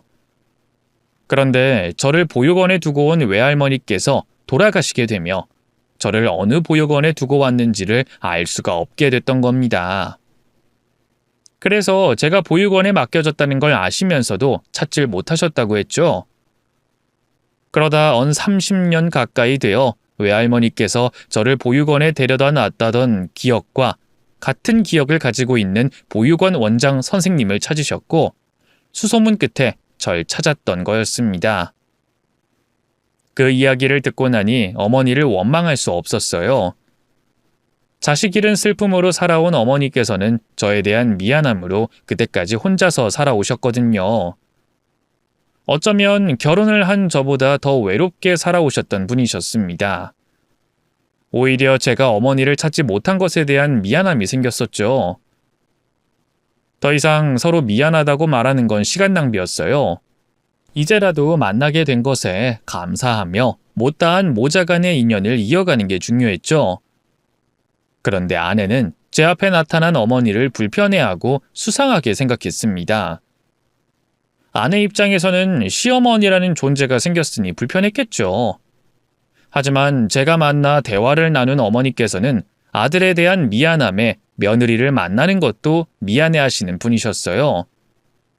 제가 억지로 아내를 어머니께 소개시키는 자리를 만들어야 할 정도였죠. 그렇게 처음 어머니를 만나게 된 아내는 별별 것을 다 물어보며 자신이 의심하고 있음을 숨기지 않았습니다. 아내는 어머니께서 저에게 목적이 있어서 접근한 거라고 생각했거든요. 당신 나중에 문자라도 해서 어머니께 사과드려. 뭘 그렇게 꼬치꼬치 물어봐. 거기서 돈 관련된 이야기는 왜 나오고? 나이 든 사람들 다 늦게 자식 찾는 건 100이면 100, 돈 때문이야. 그러니까 물어봤던 거지. 물론 당신이 말을 가로채서 알아낼 순 없었지만 내 생각엔 돈 때문이 맞는 것 같아. 없어도 너무 없어 보이잖아.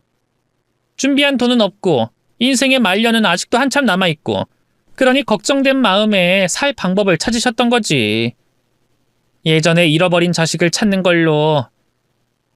그래도 며느리 만나는 자리인데 좀 꾸미고 오시지. 그게 뭐야? 그게 가장 좋은 옷이라고 하셔? 당신 말 좀 가려서 해. 내게 어머니 되는 분이셔. 그리고 이제까지 만나면서 진심으로 날 생각하시는 분이라고 느껴졌고 이제 내 가족, 우리 가족인 분이야. 그러니까 이상한 말 좀 하지 마. 하지만 이후에도 아내의 의심은 계속됐어요. 제게 직접적으로 꺼내진 못했지만 말이죠. 아내가 어머니를 어떻게 생각하든 상관없이 저는 어머니와 뒤늦은 만남을 즐기는 데 빠져 있었습니다. 그러다 우연히 어머니 가방에서 약봉투와 병원 CD를 확인하게 됐어요. 약봉투는 그냥 넘길 수 있었지만 CD는 뭔가 이상했습니다. 그래서 약봉지 하나와 CD만 빼낸 채 확인을 해보게 됐죠. 그랬더니 CD는 어머니께서 검사받은 영상이 담긴 CD였고 약 또한 마약성 진통제와 이뇨제 등 보통의 약들과는 다른 약이었습니다. 그것들 모두 암투병과 관련된 것들이었죠. 섣부른 생각을 하기 전에 어머니께 대답을 듣고자 했습니다. 그래서 제가 어머니 가방에서 빼내갔던 CD와 약봉투를 꺼내며 어떻게 된 일이냐고 여쭤보게 됐죠. 미안하다, 창우야. 엄마가 아프다는 걸 알면 안 될 것 같아서. 엄마, 간암이야. 네? 간암이요? 얼마나 안 좋으신 거예요? 나을 수 있는 거예요? 치료 잘 받고 있는 중이라 나아지고 있어. 원래는 다 낫고 말하려고 했는데 네가 먼저 알게 됐구나. 미안하다. 걱정 많이 했을 텐데. 어머니께서는 간암 2기라고 하셨어요. 병원 치료를 받고 병세가 호전되는 중이라고 하셨죠. 하지만 만날 때마다 나빠져가는 어머니의 안색을 보며 상태가 호전되고 있다는 말을 믿을 수가 없었습니다. 분명히 저를 안심시키려고 하신 말씀이라고 생각했죠. 그래서 저 나름대로 어머니의 치료 방법을 알아봤어요. 별별 민간요법들을 다 알아봤고 지금은 한국에도 들어와 있지만 그 당시에는 일본과 스위스, 독일에 있는 중입자 치료기도 알아봤었죠. 그런데 그렇게 허황되거나 실현 가능성이 힘든 걸 제외하곤 가장 빠르고 쉬운 치료법이 있었습니다. 바로 간 이식 수술이었죠. 다른 곳에 암이 전이되지 않은 어머니의 상황이라면 간 이식으로 건강을 되찾을 수 있었습니다. 또 이식 수술로 간암 치료를 하는 경우 일반적인 간암 치료보다 재발 확률도 현저히 낮아진다고 하더라고요. 그러한 정보를 알게 된 후 머뭇거릴 이유가 없었습니다. 암이 다른 곳에 전이되기 전에 얼른 수술을 받아야 됐으니 바로 이식 수술을 하려고 했죠. 그런데 문제가 있었어요. 어머니 간 이식 수술 관련으로 아들인 저는 공여자가 될 수 없다는 거였죠. 이미 아버님의 간 이식 수술 때 제 간을 절제했던 상황이라 재수술은 불가능하다고 했습니다. 하지만 저는 걱정하지 않았어요. 과거 5년 전 제가 아버님께 그렇게 했듯이 제 아내와 처남이 저를 대신해 어머니의 간 이식 수술을 해줄 거라고 생각했으니까요. 제 동생과 다름없는 처남에게 간 이식 공여자가 되어달라는 말을 하는 건 어렵고 힘든 일이었습니다만 상황이 어쩔 수가 없었습니다. 아내에게 도와달라 부탁하게 됐죠. 여보, 어머니 일로 잠깐 대화 좀 할 수 있을까? 뭔데? 뭐 그 사이 뭐 알아낸 거라도 있어? 아니 뭐 그런 게 아니라 우리 어머니가 아프셔. 간암 투병 중이시거든. 암? 근데? 근데 왜 나랑 할 얘기가 있다는 거야? 혹시 어머님 암 치료받는데 병수발 들라는 건 아니지? 나 정연이 돌보고 집안일 하는 걸로도 벅차. 당신도 알면서 그래? 그게 아니라 당신이 우리 어머니 간이식 공여자가 돼줬으면 싶어서 부탁 좀 하려고. 어머니 나한테는 치료받으시면서 상태가 나아지고 있다고 말씀하시는데 그건 나 안심시키려고 거짓말 하시는 거였어. 내가 알아보니까 상태가 점점 더 안 좋아지고 계셔. 근데 다행히 지금 어머니 상태에선 재발 확률도 낮고 치료도 수월한 방법이 있더라고. 그게 간 이식인데 그걸 당신이 해주면 안 될까? 이런 말하면 치사하다 할 수 있겠지만 우리 어머니와 똑같은 상황에 내가 아버님 간 이식 수술했었잖아. 물론 내가 수술이 가능한 상태라면 당신에게 이렇게 등 떠밀듯이 부탁하고 싶진 않아. 내 사랑하는 아내한테 수술해달라고 부탁하는 게 미안하고 마음이 편치 않으니까. 그런데 내가 아버님 이식 수술해서 2번은 불가능하다고 말하더라고. 그러니까 당신이 우리 어머니 좀 살려주면 안 될까? 여보, 어떻게 나한테 이식 수술을 하라고 말할 수 있어? 수술하다 잘못되기라도 하면 우리 정연이 어떻게 하라고? 우리 현식이랑 아빠는 어쩌라고? 아버님 수술 때 병원 측 설명 같이 들어서 당신도 잘 알잖아. 건강에 큰 문제 없다는 거. 또 바로 옆에서 회복된 나를 보고도 그래? 수술 후엔 당신 건강은 내가 책임질게. 그러니까 제발 우리 어머니 수술 받을 수 있게 도와줘. 응? 안 돼. 난 못해. 그거 기증자가 나타나기도 하잖아. 그럼 좀 기다려서 받으면 되는 거잖아. 암이 다른 곳에 전이되기 전에 받아야 해. 그리고 당신도 알잖아. 생각보다 기증자 찾는 게 힘든 일이라는 거. 그리고 잘못하다간 기증자 나타나기 전에 문제 생길 수도 있다는 것도 당신이 제일 잘 알잖아. 아버님께서는 암은 아니셨지만 똑같이 간 쪽에 문제가 있었으니까. 그래서 문제가 생기기 전에 부탁하는 거야. 나 당신한테 쉽게 부탁하는 거 아니야. 미안해서 정말 힘들게 꺼낸 말이라고. 부탁할 사람이 당신밖에 없어서. 그러니까 제발, 응? 싫다니까 계속 왜 이래?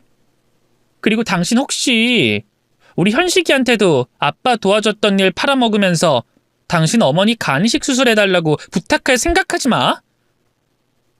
당신은 어떻게 나한테 이럴 수가 있어?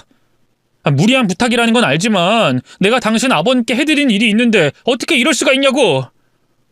5년 전에 난 당신과 당신 동생이 자신들 몸살인다는 걸 알면서도 아버님 살려야 한다는 생각에 걸고 넘어지지 않고 이식 수술했었어. 그런데 그에 대한 대답이 겨우 이거야? 사람 목숨이, 우리 어머니 목숨이 달린 문제인데. 당신 어머니? 당신은 이상하지 않아? 갑자기 나타난 친모가 수상하지도 않냐고. 처음엔 바라는 거 없는 것처럼 보였지만 결국엔 뭐야? 지금 자기 살기 위해서 간 내놓으라는 거 아니야? 당신한테 간 바라고 의도적으로 찾아온 거 아니냐고? 어머니 간이식 관련으로는 아무것도 모르셔. 내가 나서서 하는 거라고. 그리고 그런 의도로 날 찾아오셨다고 해도 상관없어. 날 낳아주신 어머니야. 그런 어머니께 내 간 내어드릴 수 있다고. 그럼 당신 간을 줘. 왜 나보고 내 동생 보고 간을 달라고 하는 거야? 그래, 뭐 나랑 현식이가 간 줬다고 치자. 우리한테 돌아온 게 뭐가 있는데? 쥐뿔 가진 것도 없이 보이는 당신 엄마한테 우리가 뭘 받는데? 아무것도 없잖아. 그런데 우리 보고 장기를 떼어주라고? 장난해? 내 엄마도 아닌데 내가 해주겠냐? 그럼 나는 당신 아버님께 뭘 받을 생각으로 수술대에 올랐어? 내 선택으로 아버님께서 건강 되찾으셨는데 당신도 똑같이 도와주면 안 돼? 안 돼. 그리고 당신이 우리 아빠에게 왜 받은 게 없어? 당신 못마땅하게 하시던 아빠가 당신 사위로 인정하셨잖아. 고아인 당신이 그토록 바라던 가족이 생기게 된 거잖아. 근데 나는 내가 당신 엄마한테 기증해서 며느리로 인정받으면 뭐가 좋은데? 갑자기 생긴 시엄마를 살려서 뒤늦게 시집살이라도 하라는 거야? 뭐? 당신 정말... 끝까지 이악 물고 거절하는 아내를 보면서 이제까지 어머니 일로 바빠 잊고 있었던 아내에 대한 불만이 터지듯 쏟아지기 시작했습니다. 제가 벌어온 돈을 가지고 도박과 처남을 돕는 데 썼던 일들을 말이죠. 그럼 지금까지 당신이 빼돌린 내 돈값이라도 해. 내가 모르고 있는 줄 알아? 당신이 도박하고 당신 동생한테 돈 빌려주고 있다는 거 다 알아. 그러니까 내 돈 갚을 능력 없고 아버님 이식수술에 대한 빚을 갚겠다면 이식수술 하겠다고 말해. 아니면 이제까지 빼돌린 돈 다 갚던가. 그걸 지금 협박이라고 하는 거야? 내가 돈 안 갚겠다고 하면 어쩔 건데? 그리고 당신 엄마 수술 못 해주겠다면 어떻게 할 건데? 당신이야말로 다시 천의 고아 되기 싫으면 더 이상 일 크게 만들지 마. 일을 크게 만들어? 누가 일을 크게 만들었는데? 누가 양심 없는 사람인데? 그래, 어디 한번 어떻게 되는 거 보자. 시어머니 되는 분 죽게 놔두겠다는 여자랑 내가 어떻게 살아? 이혼해! 당신 같은 여자랑은 못 살겠으니까 이혼하자고! 이후 처남에게도 전화를 걸어 저희 어머니 사정을 설명하고 부탁해봤지만 자기 누나와 똑같이 나왔어요.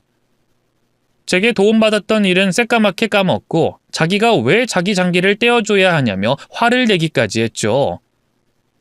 그 누나의 그 동생이었어요. 두 사람에게 거절을 당하고 난 뒤에는 고민할 필요가 없었습니다. 아내와는 이혼을 선택하게 됐어요.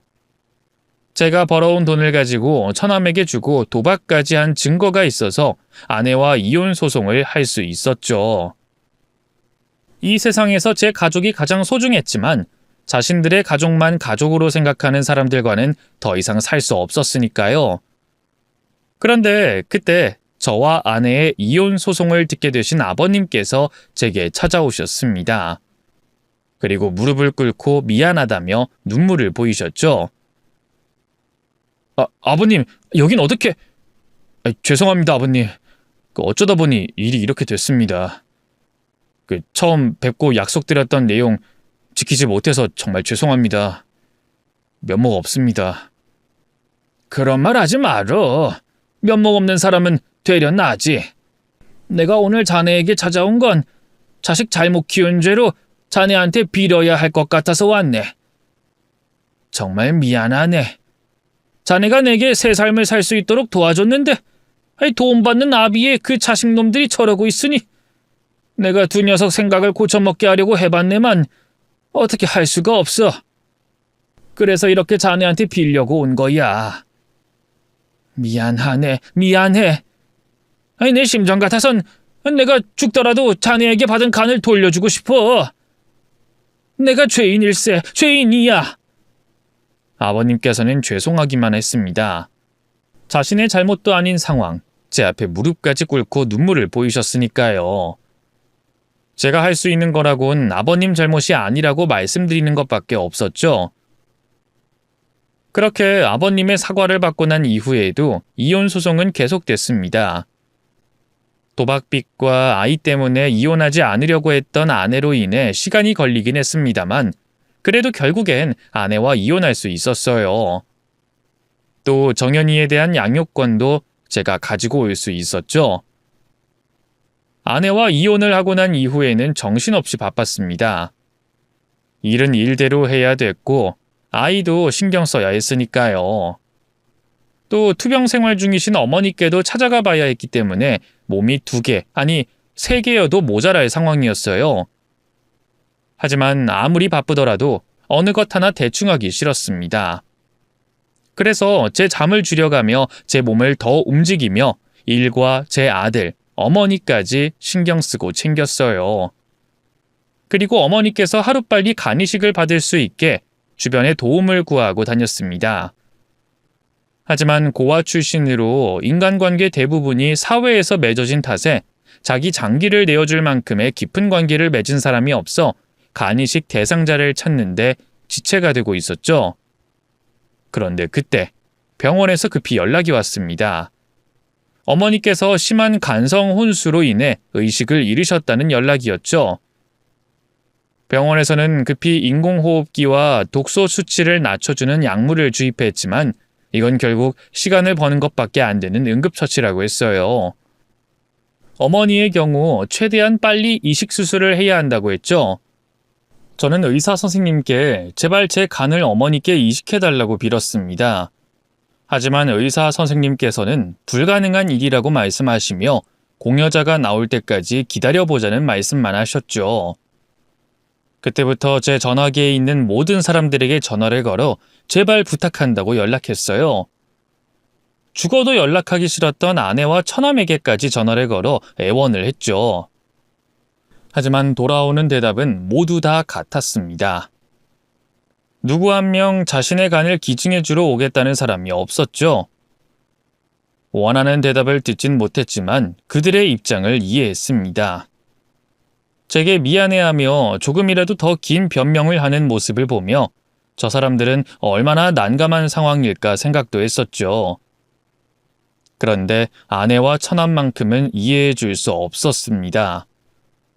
그때 그 순간마저 두 사람은 조금도 미안하지 않다는 태도였거든요.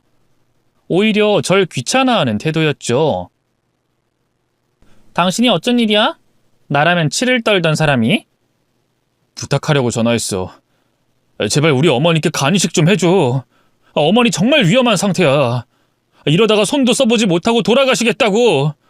당신이 원하는 게 있으면 그게 뭐든 다 해줄 테니까 제발 우리 어머니 수술 받을 수 있게 도와줘. 또 그 소리야? 이제 내가 당신 전화 피해야 되겠다. 아니 부탁할 사람이 나밖에 없어? 그리고 나한테 말해봤자 소용없다는 거 몰라? 이제 우리 남남인데 당신 엄마가 죽든 말든 나랑 무슨 상관이야? 아유 정말 지겹다 지겨워. 이렇게 사람 괴롭힐 바엔 빨리 세상 떠나는 게 사람 도와주는 일이겠어. 뭐? 너 그게 사람으로 할 소리야? 저번에도 말했지만 아버님 나 덕분에 살아계셔. 너 그리고 네 동생 놈도 피하던 수술 내가 들어갔기 때문에 아버님께서 살아계신다고. 그런데도 너라는 년은 정말. 그래서 어쩌라고. 그럼 당신도 그때 싫다고 하지 그랬어. 그리고 당신이 당신 엄마 상황을 우리 아빠한테 말했지? 그래서 아빠가 나랑 현식이 보고 욕하고 혼내신 거 맞지? 우리가 아빠한테 혼나면 간이라도 내줄 거라고 생각했니? 그래서 말했던 거야? 그래서 나한테 지금 전화한 거고? 그런 거라면 꿈깨. 나랑 현식이가 미쳤니? 앞으로 살 날이 얼마나 남았는데 내 간을 떼줘? 그것도 남남인 사람한테. 앞으로 우리 정연이 일 아니면 나한테 연락하지 마. 연락도 웬만하면 문자로 하고.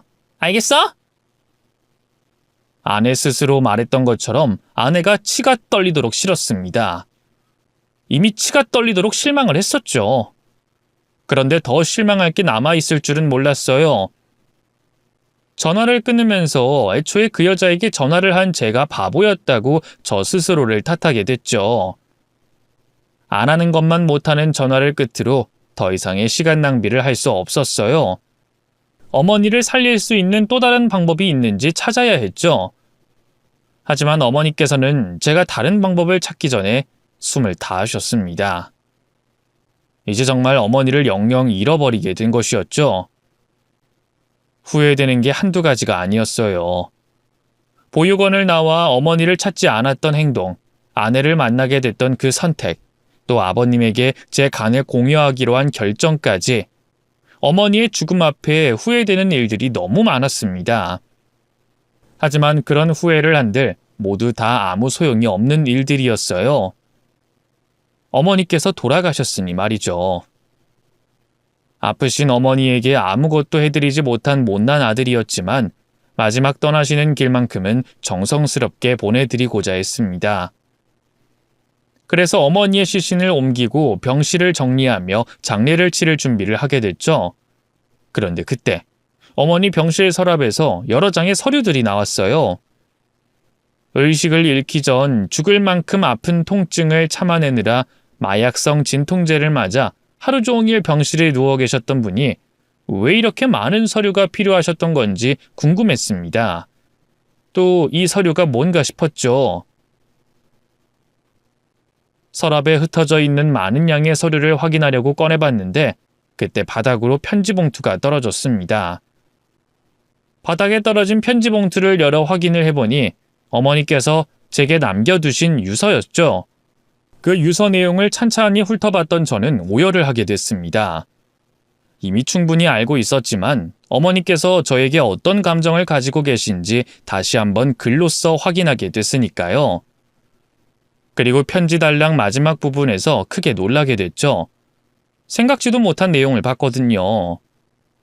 어머니께서는 꽤 많은 재산을 가지고 계신 분이었습니다.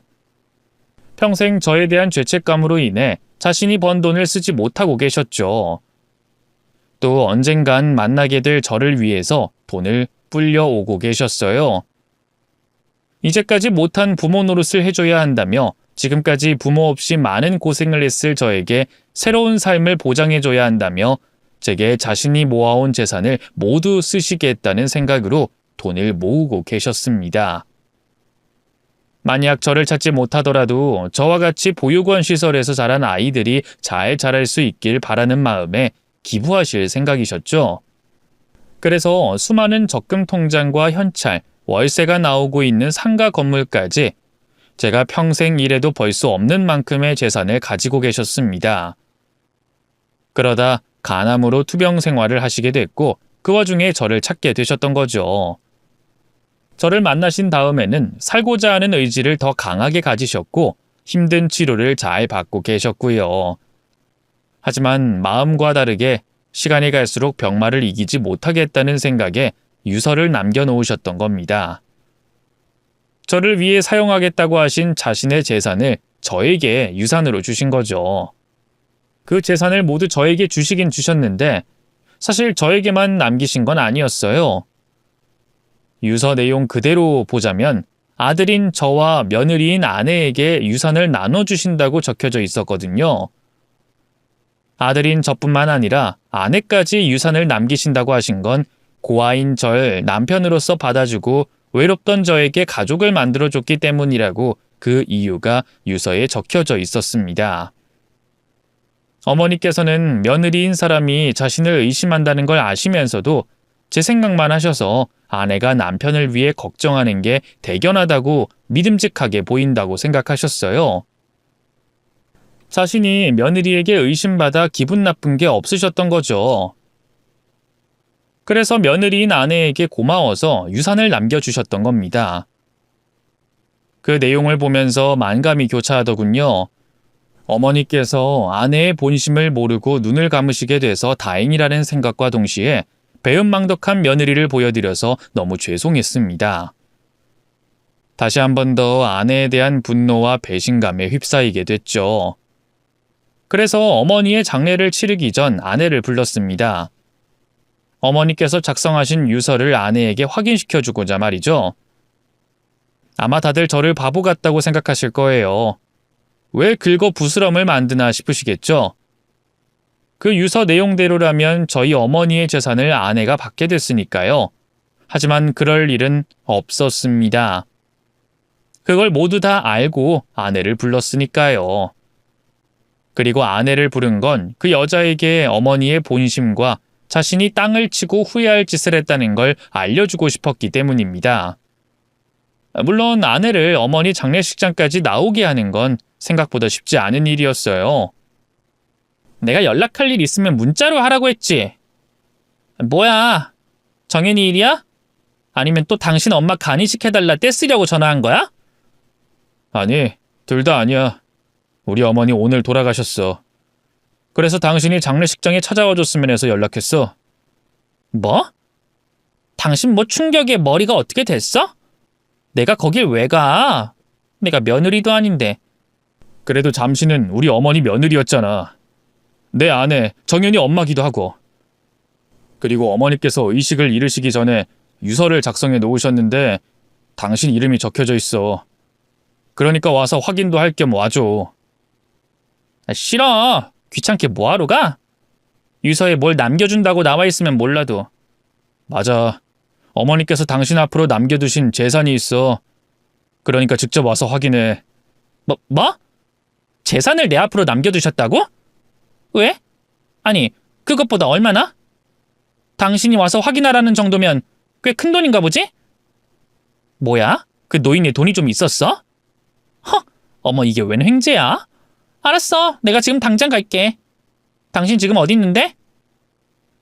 한때는 남편이었던 사람의 친어머니 죽음에도 눈 하나 깜짝하지 않던 아내는 자신 앞으로 어머니께서 남겨놓은 재산이 있다는 말에 태도를 180도 바꿔 곧바로 찾아오겠다고 했습니다. 그리고 얼마 뒤 정말 금방 어머니의 장례가 치러지는 장례식장으로 찾아왔죠. 저밖에 없는 어머니 장례식장으로 들어온 아내는 오자마자 어머니 유서부터 찾았어요. 뭐야? 당신 알고 있었어? 당신 어머니한테 재산이 있었다는 걸. 얼마나 있던데? 아니, 얼마나 있길래 나한테도 나눠준다는 거야? 얼마가 있든 당신이 무슨 상관이 있어. 유서에 적힌 만큼만 받아가면 끝인데. 그리고 나도 어머니께 재산이 있는 줄 몰랐어. 병실 정리하다가 유서 발견하고 알게 됐거든. 설마 당신한테까지 유서를 남겨주셨을지는 더더욱 몰랐고. 자, 한번 읽어봐. 어머니 유서야. 재산이 있으면 있다고 말씀을 하시지. 그럼 내가 어머님 살아계시는 동안 며느리로서 대접 잘했을 거 아니야. 이것도 이런 상황에서 돈 받는다고 하니까 어머님께 죄송해지려고 하네. 마음에도 없는 소리 하지 말고 얼른 읽고 받아갈 유산이 얼마나 되는지 확인해. 당신이랑 빨리 마무리 짓고 어머니 장례식 치르려고 하니까. 어머니께서 유산을 남겼다는 말에 아내는 기분이 정말 좋아 보였습니다.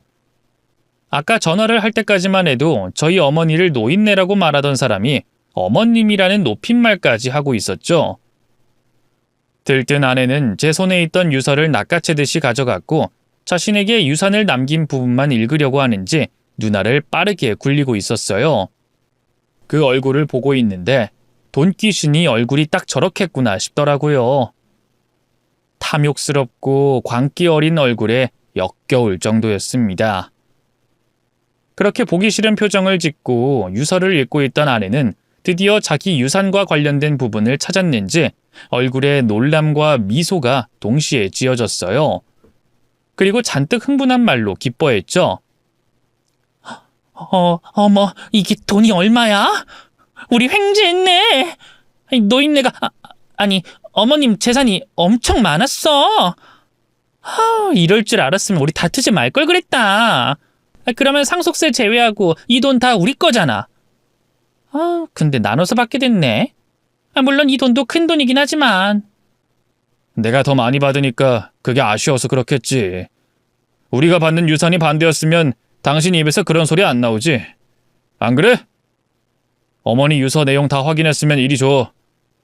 우리 어머니가 내게 남겨주신 편지니까 내가 소중히 보관해야 하거든. 그럼 그래야지. 자, 여기.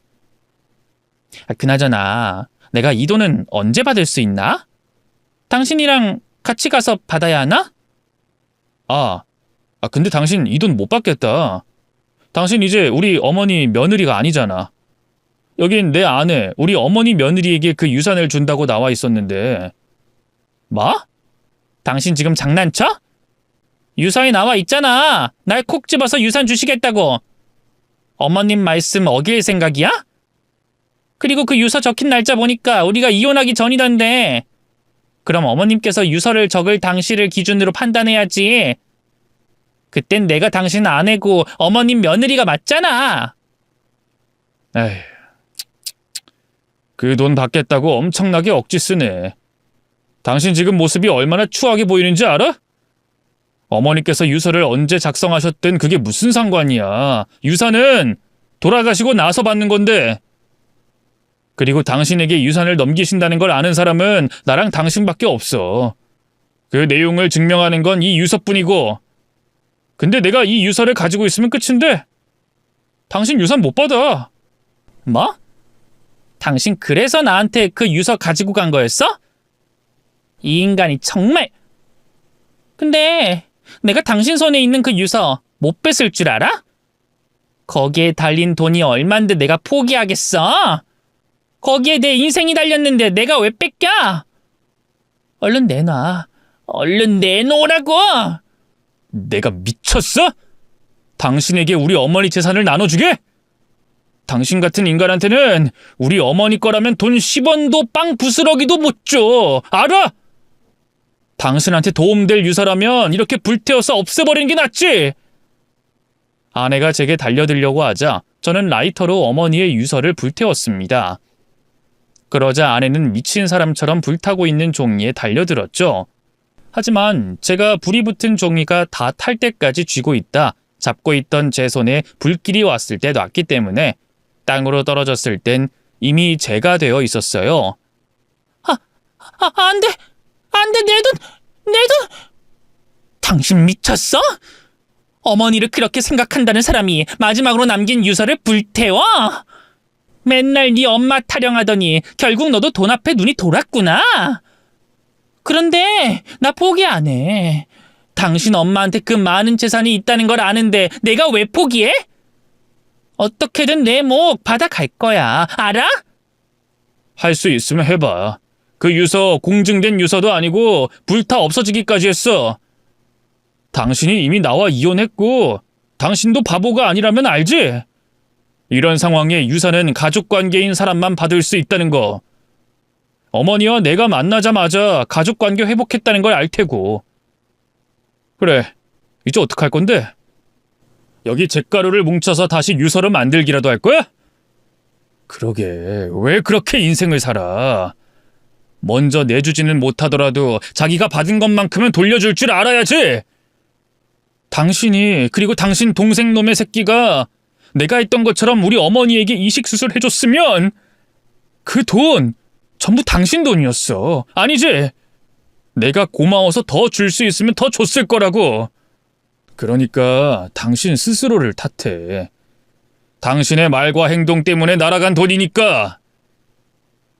아이, 이러면 안 되는데. 나 지금 빚 때문에 돈이 꼭 필요한데. 그런데 내 돈이, 내 인생 고쳐줄 내 돈이, 안 돼! 아내는 제가 바라던 것처럼 바닥에 주저앉아 땅을 치고 통곡을 했어요. 정말 그 잿가루를 유서로 만들 것인지 잿가루를 긁어 모으기까지 했죠. 정신이 반쯤 나간 아내는 어머니의 장례식장에서 치웠습니다. 이제 어머니를 떠나보낼 때가 됐으니까요. 가시는 길 편히 떠나실 수 있게 장례를 치르는 내내 짧게나마 주셨던 어머니의 사랑을 평생 간직하고 앞으로 꼭 행복해지겠다는 말을 되뇌었습니다. 그렇게 어머님을 보내드렸죠.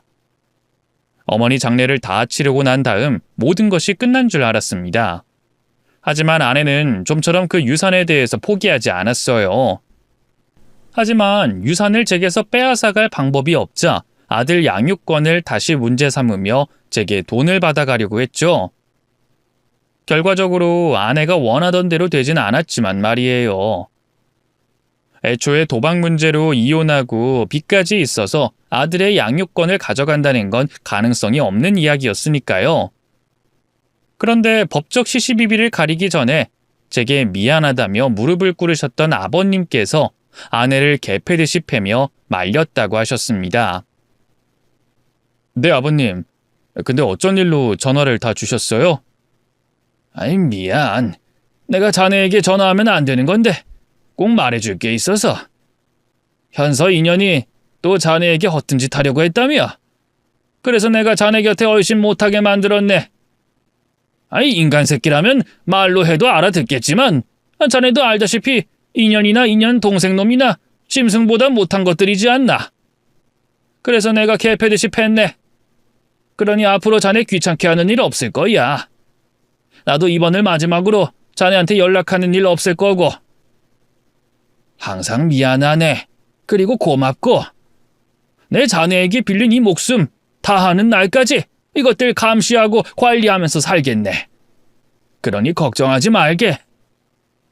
아버님 덕분에 귀찮은 일이 생기지 않았고 아내였던 여자를 신경 쓰지 않고 지낼 수 있었습니다. 아직도 어머니를 낫게 해드리지 못하고 떠나보내게 된 건 가슴 아프고 원통한 일로 제 가슴 속에 남아 있어요.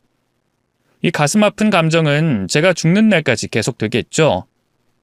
하지만 어머니께서 제가 슬퍼만 하고 제자리에 주저앉아 있길 바라지 않는다는 걸 알기에 어머니를 떠나보내고 난 다음부터 행복해지기 위해 정말 열심히 살았습니다. 어머니께서 남겨주신 유산과 사랑을 가지고 말이죠. 그래서 지금은 어머니께서 바라실 행복한 삶을 살고 있어요. 저와 아들, 그리고 아이에게 좋은 엄마가 되어주고 저에게 믿을 수 있는 동반자가 되어준 지금의 아내와 같이 말이죠. 앞으로도 저는 더 행복해질 거라고 믿고 있습니다. 저 스스로도 그러기 위해 노력할 거고 어머니께서도 하늘에서 저를 도와주실 테니까 말이죠. 어머니께서 행복하실 만큼 행복해지고 싶습니다. 그리고 행복해질 겁니다. 꼭 그럴 거예요. 여러분께서도 제가 더 행복해질 수 있길 바라주시고 여러분께서도 가족과 행복해지시는 삶을 사시길 바라겠습니다. 그럼 끝까지 시청해 주셔서 감사합니다.